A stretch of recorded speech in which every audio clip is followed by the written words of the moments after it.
Hi everyone, welcome back. This one's going to be an update video or a follow-on video to a video I made previously called Graphite Powder Tips and Techniques. I'll put a link in the description below so you can go and see that if you haven't already seen it.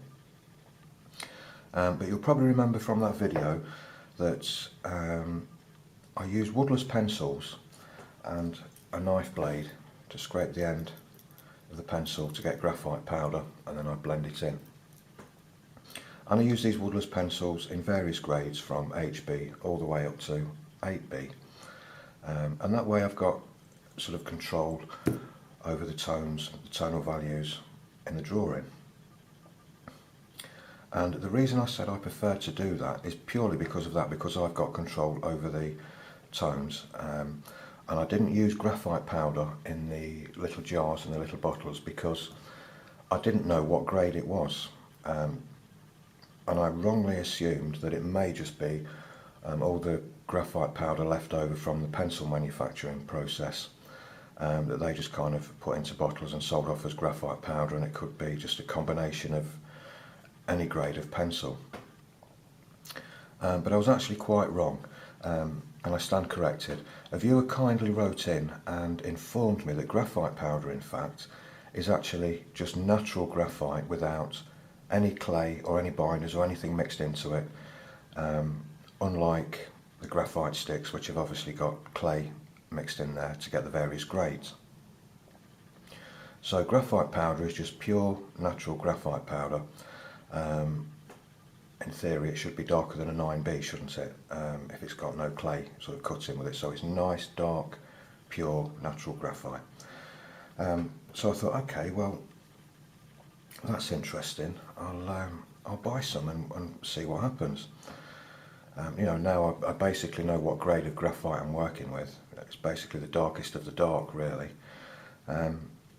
So this one's by Kohinoor. It's 80 millilitres in there. It's very fine. It's like talcum powder, actually. But as you can see, it doesn't say natural graphite or pure graphite or anything like that. In fact, it says 96 to 98%. So this may not be 100% pure graphite, but it's pretty close. It's close enough. Okay, so if I just get some printer paper and I just put a little bit of graphite powder on that, you'll probably notice as well that, well, I don't know if you will, the camera may not pick it up, but when you actually squeeze that out, I don't know if you can see that sometimes you get little clouds coming off. You know, do be careful not to breathe that in. You don't want to get this black dust on your lungs. Although I don't think it's toxic, I don't know, it may be, but I don't think it's toxic like solvents or cobalts or anything like that, and cadmiums. You know, just be careful with it. I wouldn't breathe it in at all. Okay, so I'm just going to get a little bit of cotton wool. Just pick up the graphite powder on the cotton wool. Actually, that blends in very smoothly. I can feel that's very slick. I mean, graphite is a natural lubricant, so, you know, it's what you'd expect. Just, if I can, I haven't got any fingernails. Just going to try and move this off the paper. There we go.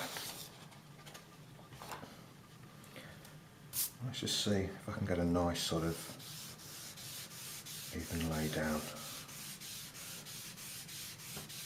Actually, is that handprint coming up there, or it's picking up something on the paper? Maybe that was my hand. So for creating sky areas, this is absolutely fantastic. I can get a nice smooth sort of lay down of this.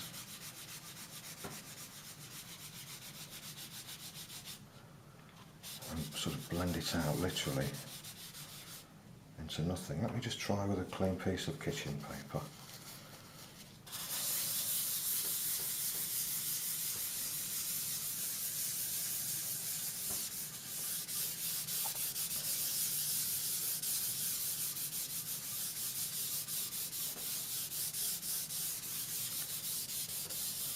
That's fairly light, isn't it, really, considering it's supposed to be 9B. Now let's just try we'll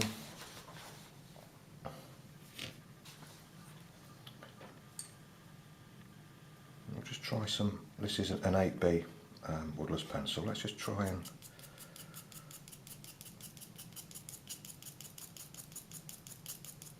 see what we can do with that. In fact, we'll do a comparison.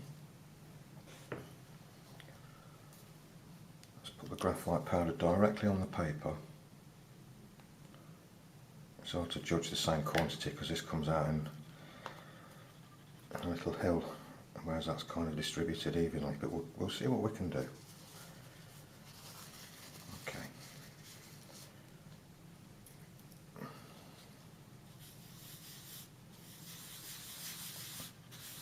Okay, now that is nice and dark, isn't it, when it's applied directly to the paper.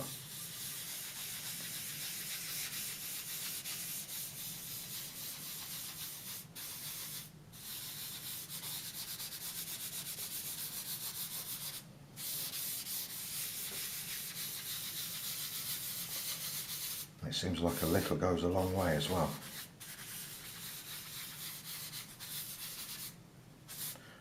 But it does seem to actually get that blended in.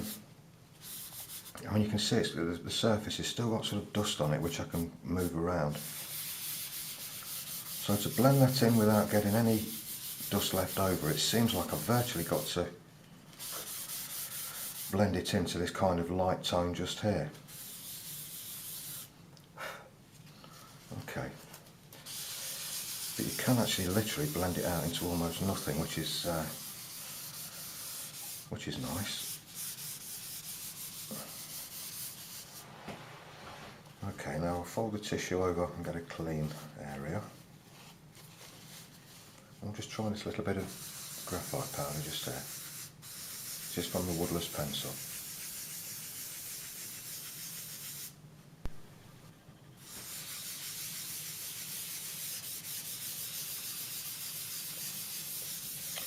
That seems to stay in one area in a lot sort of darker concentrated tone than the actual graphite powder does, and I can actually feel the resistance with the woodless pencil, the graphite that came off the woodless pencil, because it's been cut with clay and it's got binders in it and everything.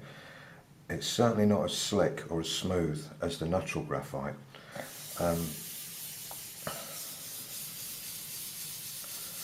But this is doing really what I wanted to do if I was going to do it like a sort of misty forest background or something like that. You know, there's no dust left on there now. The graphite is all pushed into the paper, whereas this one, I mean, that's clean tissue. If I fold that out, well, sorry, dirty tissue, now if I fold it to a clean part of the tissue, I can just keep blending that and blending that and blending that until it's just all one light tone. I can't get these nice sort of variations with the natural graphite powder as I can with the graphite sticks. I mean, this would be useful for skies and just literally covering the whole paper with graphite to start drawing with an eraser or something like that. But I still think, I still favour the woodless pencils for getting these variations in tone.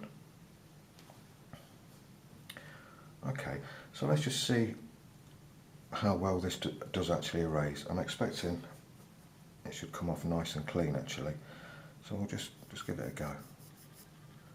Oh yeah, it does erase really easily.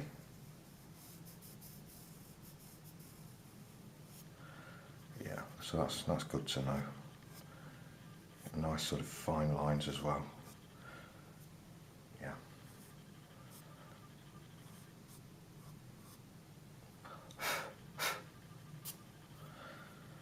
And I know this one erases well because I've used it for a long time. I'm used to this one. This one erases really nice and easily.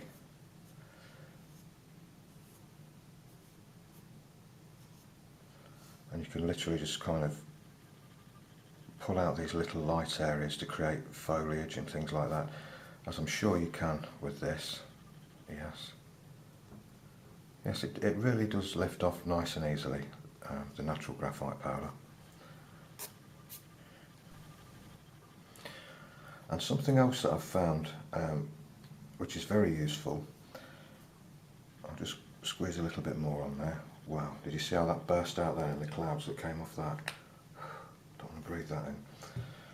It's very water soluble, and you can get some really nice darks. Just get a little bit of water on the end of the brush there. That's it.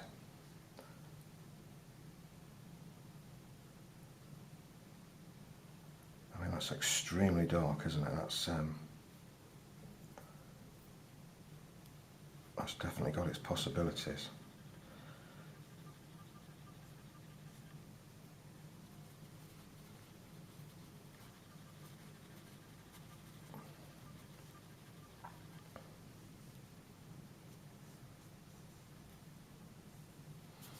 Yeah, I do like that. I do like the effect that this gives when it's mixed with water. Yeah, I could get some nice effects with this.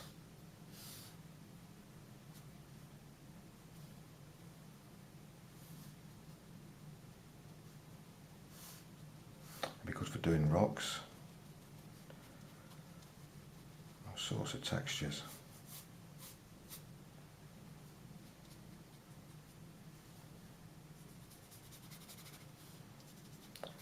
It is dark. I mean, I don't know how well that'll actually blend. As if we were to use it actually like a watercolour. I don't know how. It doesn't seem to sort of diffuse into itself very well. It kind of leaves a brush mark there, which is, you know, it's not a very good thing in watercolour, but you can actually kind of use that for your own benefit and actually create little textures in it. Yeah, I'm sure I could make that work. Okay, so while we're talking about water-soluble graphite, I'll just bring in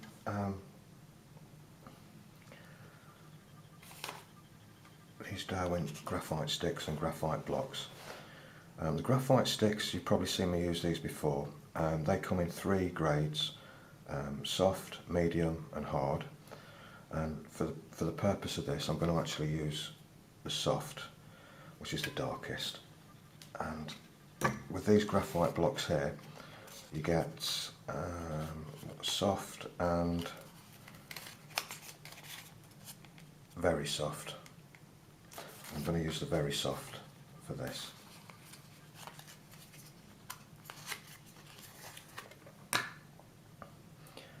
Now these are the same, these are just natural graphite, but they've obviously got a small amount of binder in them to give them the shape and hold the graphite powder together. But essentially they're both the same thing, and they give lovely dark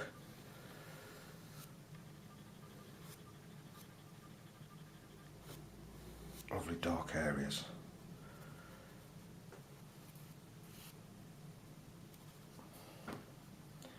And the same with these. I mean, you can use these on the side and create all sorts of crazy textures, you know, and do all sorts of wonderful things with them. You know, from fairly sort of thin lines to these great big thick sort of marks.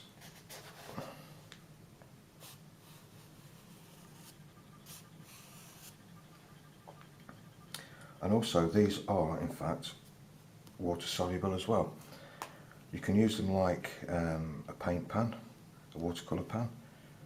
Just dip the wet brush on there.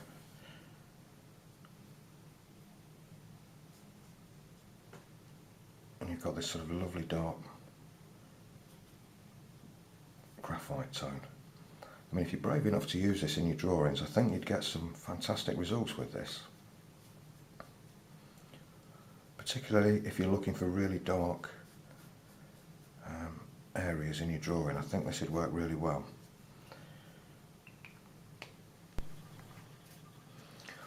I'll just move those out of the way. And of course it will blend in nicely as well.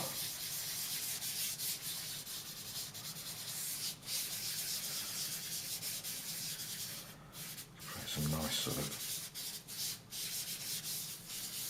misty forest scenes, that's ideal. But for those of you that are on a quest to find the darkest graphite with the least amount of shine, these could be your answer, because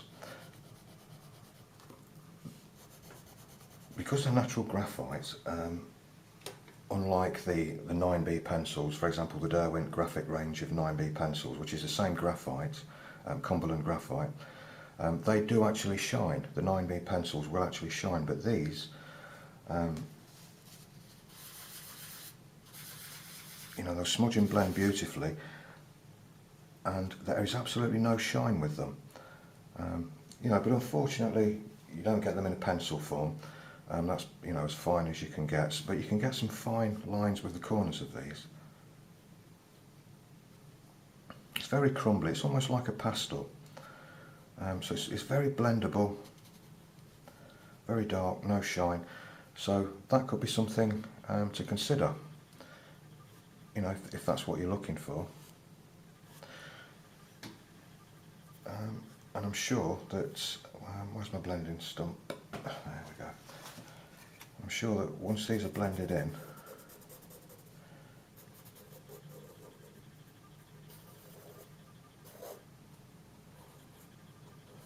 I've kind of got rid of that dusty effect.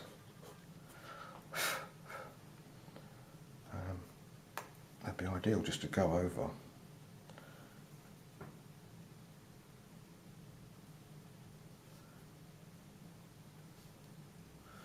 With water and increase the tone and fix the graphite all at the same time.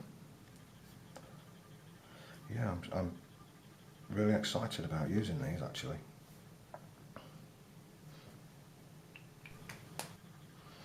And one other thing I've found with the graphite powder, you can actually dip the brush into the bottle, or tip a bit of graphite powder into a little container or something and dip the brush in there and get some really gentle, nice misty effects. I'm getting carried away. I'm doing I'm doing a landscape here, but that'll work well. But I must admit, I'm a little bit disappointed with the graphite powder, other than the fact I can get some really nice, smooth, light areas with it. It doesn't seem to be as versatile as actually using a selection of woodless pencils. So I'm going to stick with the woodless pencils, and I'm going to continue doing all my graphite powder work with the woodless pencils. And I'm going to incorporate the Derwent natural graphite and try and get a little bit more of a watercolour technique going in some darker areas and some textures. And I think I'll just use the graphite powder for mainly doing skies. And again, I'll use that as another sort of water-soluble medium. You know, but I have to say I'm not too impressed with graphite powder as such. I think it's quite messy, and the dust that it gives off, I don't want to really be breathing that in. Whereas when I scrape this, the dust that actually comes off of it isn't like talcum powder. I mean, it's fine enough to work with, but it's not like this kind of talcum powder texture that the graphite powder is. That just seems to waft everywhere and it just kind of rubs away into nothing. So yeah, I mean, I really wanted the graphite powder to work, but I must admit I'm just not impressed with it. So I definitely think that the woodless pencils and the natural graphite is the way to go. I mean, the natural graphite will produce some lovely effects as well when you scrape that.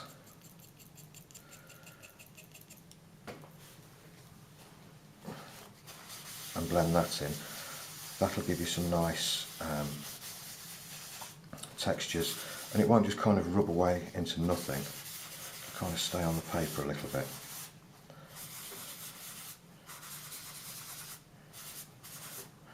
So yeah, I mean, it's a bit of a mess, isn't it? But it's just a quick demonstration, just to show you the differences really between the graphite powder the natural graphite blocks and the woodless pencils.